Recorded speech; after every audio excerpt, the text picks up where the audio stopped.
So making this record is a special privilege, and I'll do my best in this short space of time to pass along to you a distillation of more than 20 years of research on why some people seem to do so well in life while others do not. This information has changed my life and the lives of thousands of others who have made the same discovery, and I sincerely hope it will have a happy and profitable effect upon yours. I hope that whenever you listen to this record, you will do so with a notebook handy. We seem to forget the spoken word quickly, and only by repeated playings in the home, without distractions, can this information become a permanent part of your way of life. To begin, I would like you to remember this. Successful people are not people without problems. They have, as a rule, just as many problems and largely the same kind as everyone else. The difference is that they learn to solve their problems. Successful living is nothing more than the ability to solve successfully the problems which are as much a part of living as breathing. The degree of our success will be determined by the extent to which we can solve our problems. So now that we've defined the problem, let me make this statement. If you can tell me what you want, I can tell you how to get it. The problem with the great majority of individuals is not with their ability to achieve their goals in life, but rather with the failure to understand two factors vital to successful living. The first is to make the decision as to what it is we want enough to give it most of our attention until it's been achieved, and to clearly define it. And the second is to fully understand that we have the ability to achieve this goal, or we wouldn't want it in the first place. The next vital rule to successful living is to understand that our success is won or lost by our ability to serve others. We are interdependent, and it's just as impossible to succeed without serving others as it would be to live in our modern world without others serving us. Our rewards in life will and must always be in exact proportion to our service. It is the misunderstanding of this single law which, in my mind, is responsible for fully 90% of the frustration and discontent we see around us. In your mind's eye, get a picture of a giant apothecary scale, the kind with the cross arm from which hang two large bowls on chains. One of the bowls is marked rewards, the other service. These bowls will always be in perfect balance. Now, a lot of people don't like this law, if they're even aware of it, but not liking a law does nothing to change it. The basic laws of nature and economics are unchanging. If we're out of step with them, we are, as Thomas Huxley put it, checkmated, without haste, but without remorse. But to those who know and work with the laws, he said, they are paid with the overflowing sort of generosity with which the strong delight in strength. Now, there are two kinds of rewards, or income. One is psychic, the other is real, or tangible, such as money or property. If a person doesn't like his income, all he has to do is take a good long look at his service. The fact that the many individuals in the fields of science, religion, teaching, and so on must measure most of their rewards in the realm of the psychic does nothing to alter the fact that their rewards will be in exact proportion to their service. Look where you will find this law in undeviating operation. Our rewards will always be in exact proportion to our service. Good examples of this are World Book and Childcraft.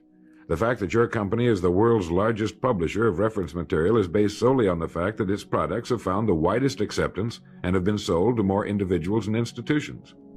This is the law, then, that lies as the supporting structure of economics and personal well-being, so fix it in your mind. All attempts to sidestep or in any way avoid this law will result in frustration and failure. So this brings up the question, if what I want is more than I now have, how can I increase my service in order to earn it? Well, whom do we serve? We serve people. So let's take a moment to try to understand people. The more we understand them, the better we can serve them.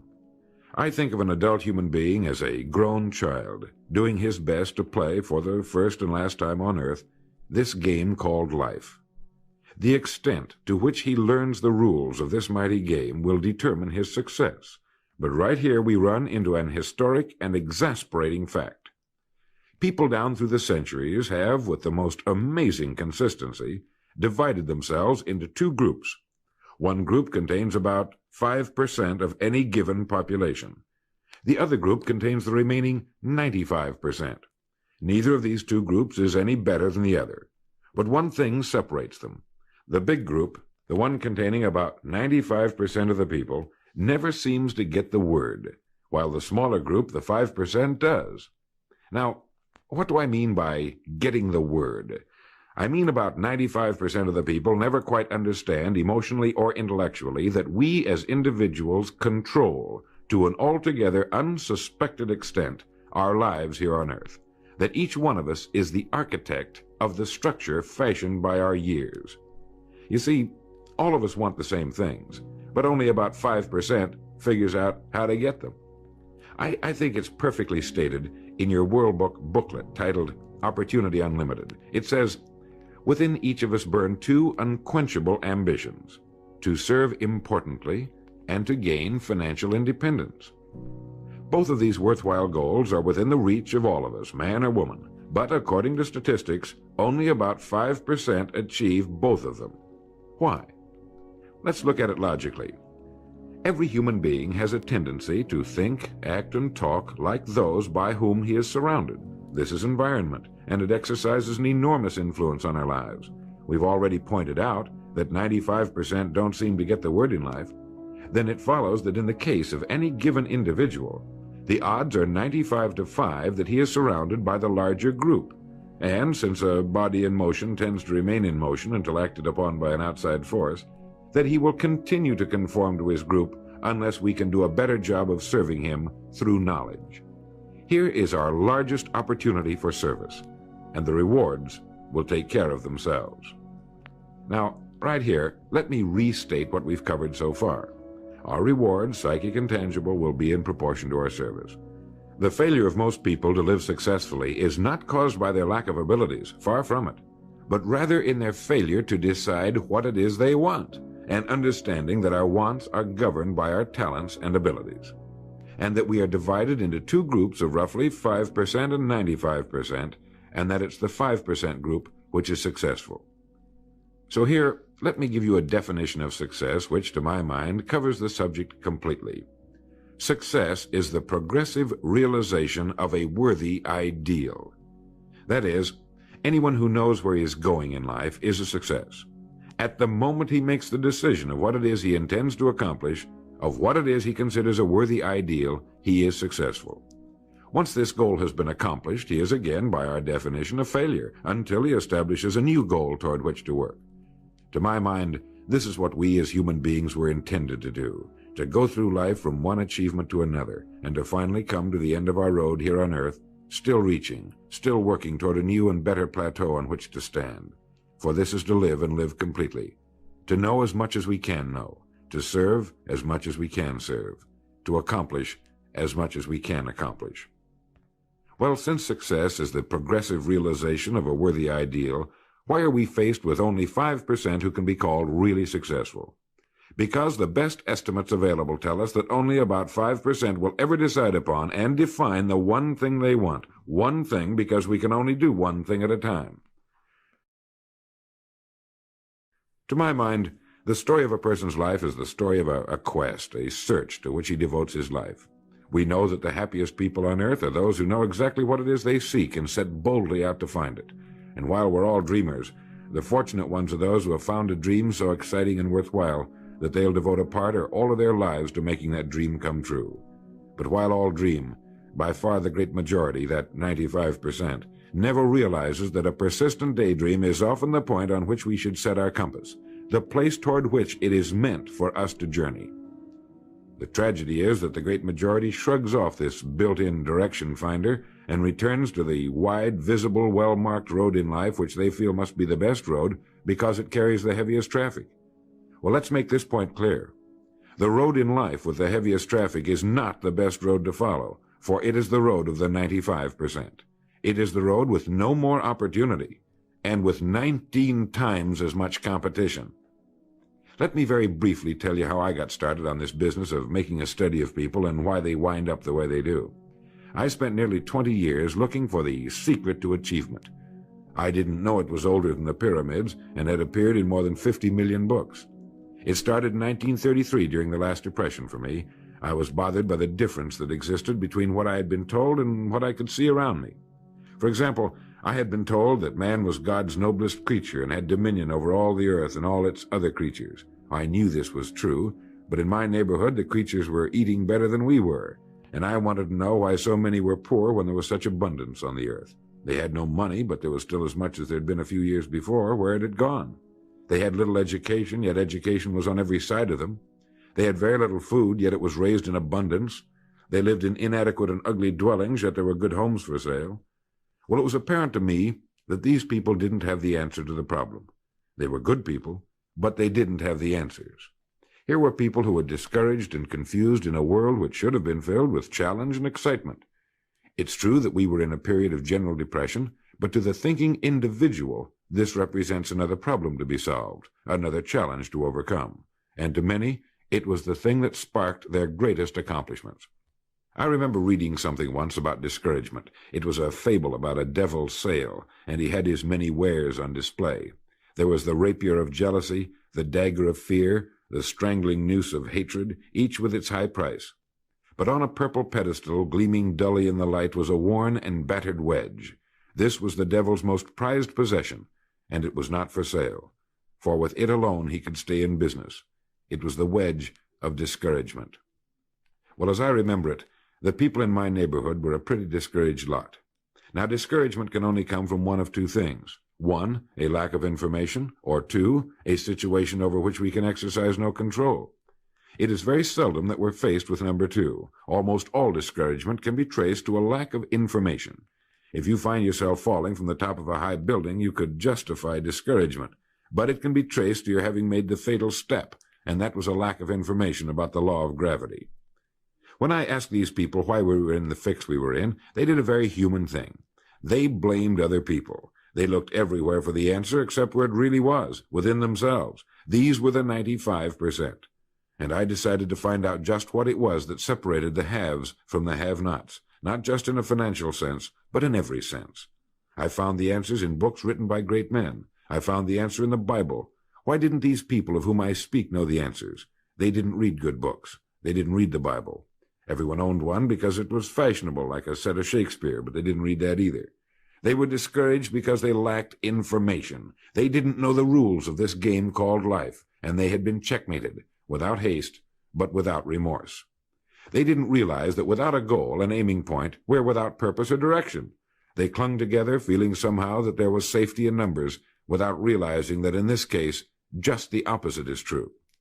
They didn't know that if we conform to the big group, the odds are 95-5 that we'll miss the boat in life in almost every vital and important aspect of living. To prove this, you need only take a look at human history. Of all the billions of human beings who've lived on Earth, all great advances, all great ideas have come from just a handful, a few thousand out of billions. Now, how have the people as a group reacted to the great ideas? Every great leader and thinker, from Socrates to the Wright brothers, has been scorned, ridiculed, poisoned, imprisoned, stoned, pilloried, burned at the stake, or crucified. Mankind as a group has made a consistently grisly game of tormenting his saviors. Why? Lack of information, lack of knowledge. It comes from following the wrong crowd. What can we learn from all this as individuals? Two things. One, to amount to anything as individuals, we've got to be individuals. We've got to have individual goals, individual thinking, individual action. And two, we must never conform to the great mass of people. We must love them, help them, for our joy and success will be determined by the extent to which we serve them. But we must never lose our individuality and identity by permitting ourselves to be submerged in this suffocating sea of indirection and purposelessness. There's nothing wrong with emulation. In fact, it's a good idea, so long as we emulate a person who represents that which we wish to become, but never the crowd, never the 95%. And you know what the answer was, the secret to achievement that I had devoted nearly 20 years to finding? Its pure simplicity had caused it to elude me, just as it manages to elude the majority of the people in any given age. I had been looking for something complicated, something only a mind prepared by years of study could grasp, and I found the answer so simple a child can understand it. In 6 words, we are what we think about. Our minds, our thinking controls our destinies here on earth to a degree totally unsuspected by the great majority of people. When you think about it a moment, it becomes so obvious, so clear and simple. Well then, if we become what we think about, and if we can control our minds, we can pretty well tell our own future. And that's the point I want to make. That's what I meant when I said earlier that each one of us is the architect of the structure fashioned by our years.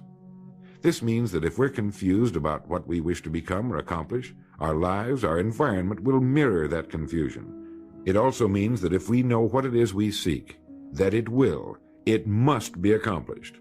Barring an act of God or a catastrophe over which we have no control, we as individuals can call our own shots for the rest of our lives.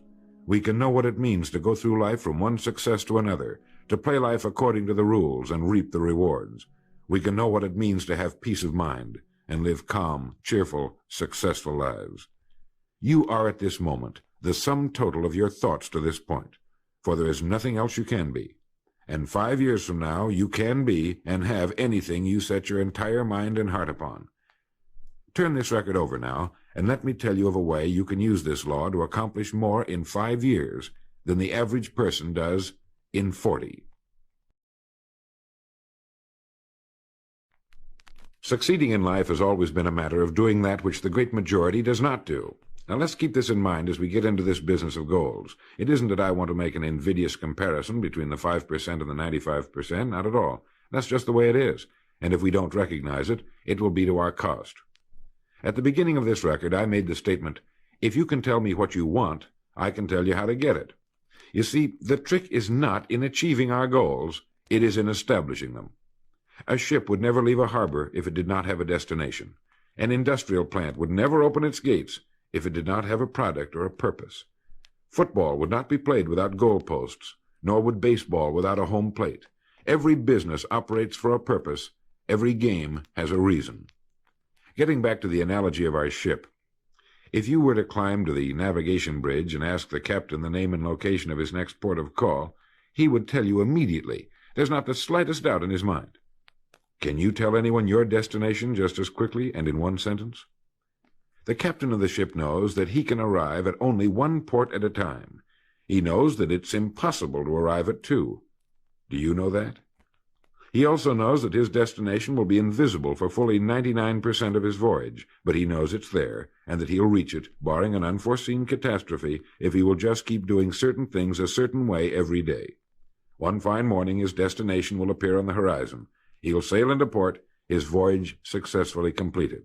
When his business has been accomplished, he'll then sail to another predetermined port of call, and this will take him and his ship from one success to another for the rest of both of their lives. By understanding that he can reach only one port at a time, the owner of a ship can, in the short space of a very few years, reach hundreds of ports successfully. There'll be problems, lots of them, but they'll be solved, and the ship will steam its solitary course over the deep oceans of the world, devoting its life to accomplishing its mission and contributing its share to the welfare and economy of the world. Men and women who follow this sensible, obvious, and meaningful way of life will do the same. But the paradox is that most are like ships without rudders. They're subject to the whims of wind and tide. And while they hope they'll one day arrive in a rich and bustling port, you and I know that for every narrow harbor entrance, there's 1,000 miles of treacherous and rocky coastline. The chances of their just drifting into port are 1,000 to 1 against them.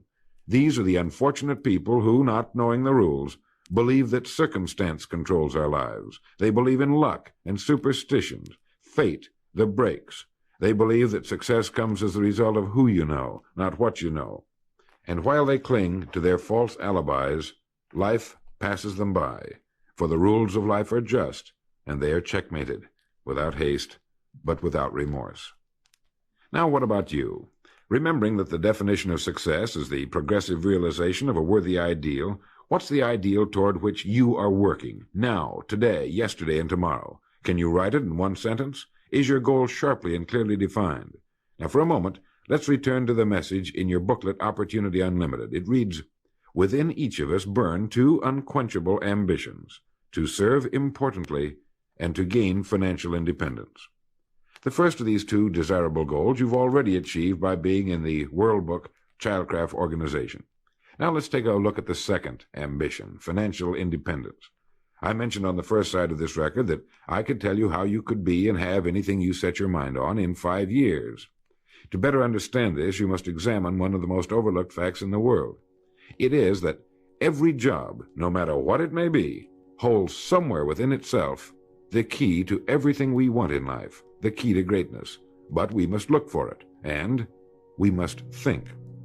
Since only about 5% make the grade, we must place ourselves in this percentage group. We can do this by making 2 decisions. The first is to decide once and for all that this is what you're going to do for a living, that this is going to be your career, since its opportunities are unlimited and it's constantly growing with our dynamic economy and our exploding population. In the past 13 years, World Book sales have increased 800%, and even this enormous volume is expected to double in the next 5 years or less. I think you can easily see that by being in this business now, your future is unlimited in this organization, both from a career and economic standpoint. It is being undecided, uncommitted about what we're going to do that keeps us from doing our best. We're working with one hand and looking around with the other. As a result, we do neither satisfactorily. And remember, this work contains within it the road to greatness, the key to anything you want for yourself and your family. Hundreds of people have already proved this in the last few years, so make the decision once and for all.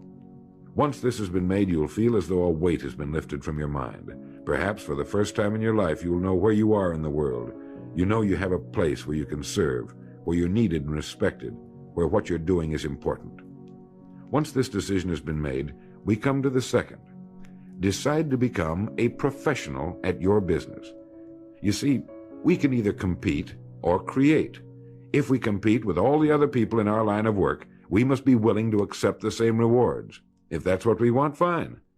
But if we want to become professionals at what we do, then we must create. And when we begin to do this, there's no limit to that which we can achieve. We hear a lot these days about a word called security. Everyone wants security, but not 1 in 10 can tell you what it is. Most people will tell you that security rests with a job. This is impossible. There is no such thing as a job that represents security. Anyone with a job can lose it for any one of 1,000 reasons at any time. Those people I saw back in 1933, demoralized and afraid, thought that a job represented security. And when it had been taken from them, they had lost everything. They found themselves lost in a world they didn't understand.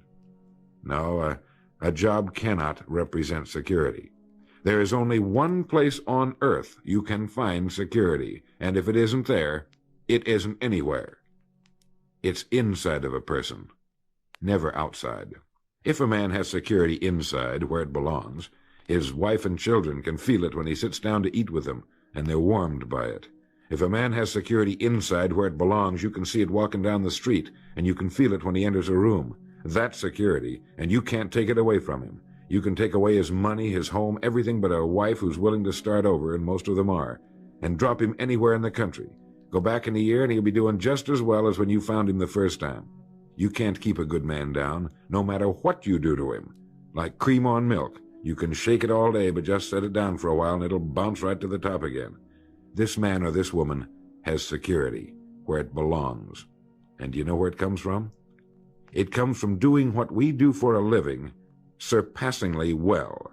It comes from being a pro in a world of amateurs.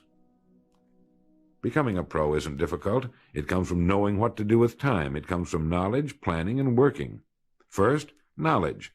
This means learning everything we can about what we sell, about World Book, Childcraft, and our sales material. Learning everything we can about people, since that's who we sell, and learning everything we can about selling, since that's our profession.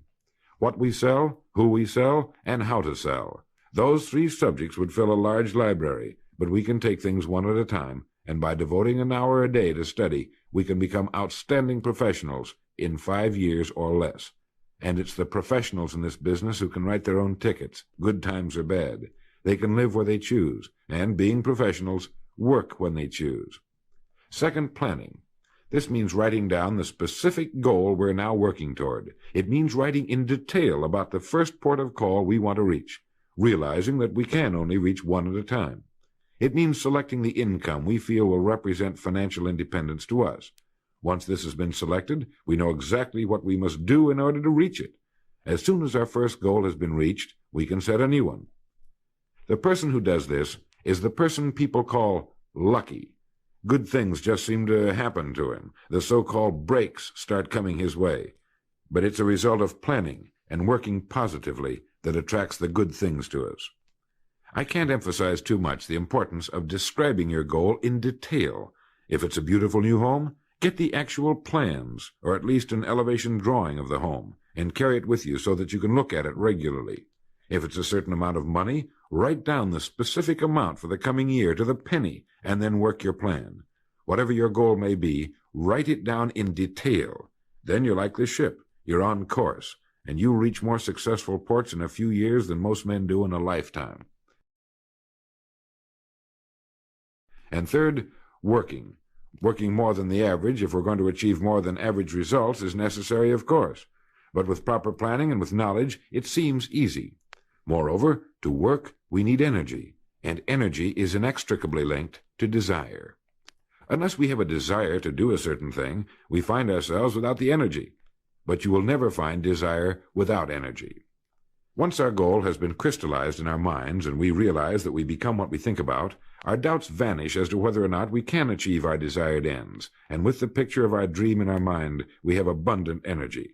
Let me quote from William James' essay on vital reserves. Compared with what we ought to be, we're only half awake. Our fires are damped. Our drafts are checked. We're making use of only a small part of our possible mental and physical resources. Stating the thing broadly, the human individual thus lives usually far within his limits. He possesses powers of various sorts which he habitually fails to use. He energizes below his maximum, and he behaves below his optimum. And then he wrote, "Excitements, ideas, and efforts, in a word, are what carry us over the dam." He goes on in this excellent essay to point out that we have deep reservoirs of abundant energy that we habitually fail to use, and that by pushing past the first false feeling of fatigue, we will find an exhilarating second wind that will take us to our goals. This is why in studying the lives of the world's great men and women, we find they seem to be indefatigable. Work meant nothing to them, because what they were doing, where they were going, filled their entire worlds. Frequently, people find it difficult to establish a goal toward which to work. Realizing that we cannot be successful without a goal, here's a good way to solve the problem. Get off by yourself, and where you can think without being disturbed.